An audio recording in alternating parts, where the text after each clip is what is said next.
and welcome back. We're coming to you live today from Arlington at the Bob Wilson's East Saga and Port Alliance offices. They run about 5 companies out of here, and today we're turning it into the Chamber of Commerce for Arlington. We got people from all over right now. Our guest is John Butler. He's president of AgriCenter International. And welcome to the show, John. Well, thanks for having me, Earl. You know, AgriCenter has always been one of my favorite places, and I was out there this past weekend. They were having a horse show. I was out there with my son, and I saw the plans y'all have for a huge expansion coming up. You bet. So we're in the process of trying to manage about 3 different construction projects on the campus, which is deploying about $10 million to some much-needed infrastructure improvements. So we're extremely excited and happy about the progress we're making. I know that there were people from as far away as Kentucky.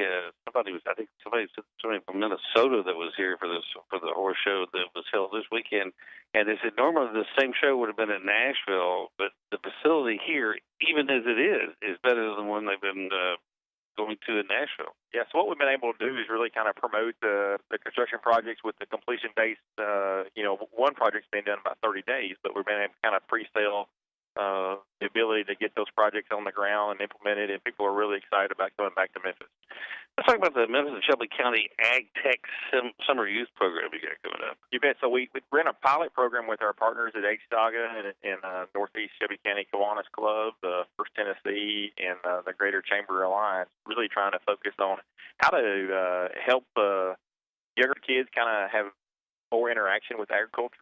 And so we focused on some high school kids and brought them in for a pilot program last year. It's a 6-week summer program that paid the kids a stipend, and they were able to meet experts in the industry. So whether it was soil scientists or plant pathologists, but people that were really experts in the world of agriculture. And so they learned a ton of stuff. They learned really cool things about ag and how it impacts their daily lives on a personal decision, just healthy food choices, but also learned some soft skills. And so they were there for 6 weeks. They were paid a stipend. They were able to learn some cool stuff. And then part of the STEM program, as they were there on our campus for that time frame, was build their own drone. So when they graduated from that 6-week program, they actually left with their own drone they took home with them. That's very cool. It was really cool.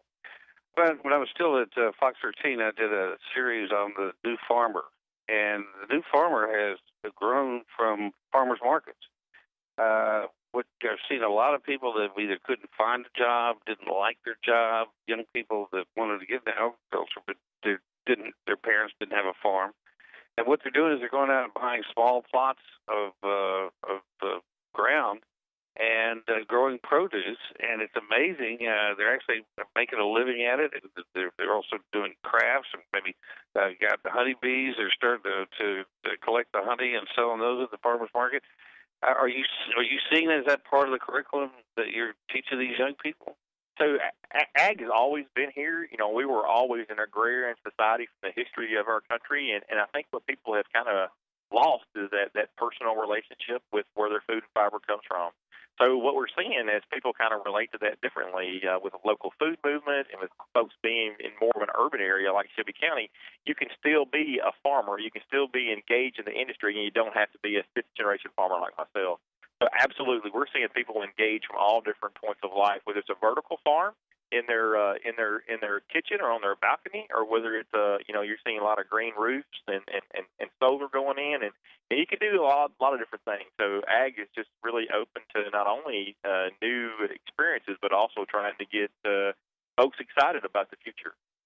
Well, I think that is one thing. There's so many kids today that don't know where an egg actually comes from. They just appear at the store. How does a ribeye get into the little package you get on the meat counter? And I call it ag literacy. But I remember going down to Mississippi to do a piece on feral hogs that probably had down there. You bet.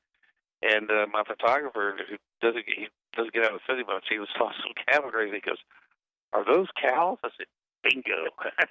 You may have a problem if. So, it's just a function of trying to help people reconnect with an industry that's always been a part of our history and a part of the success of our country. And I think as you look back, especially in Northwest Tennessee and the Mid-South, and as it relates back to the Delta, that's really our strength. So, FedEx has done an amazing job, and they do a great job of transporting stuff all around the world. But before FedEx was here, we were shipping commodities all around the world from right here in Memphis, Tennessee. So we're very much a city based right here by the river and that does an excellent job on moving products in and out of the Delta region. And we have the best soil in the world and great available water, so that makes us just literally the Garden of Eden as it relates back to agriculture. It's also because all the mosquitoes are here too. So well, not everything is perfect, Earl. So yes, we do have to take the good with the bad. That's right. With the bad.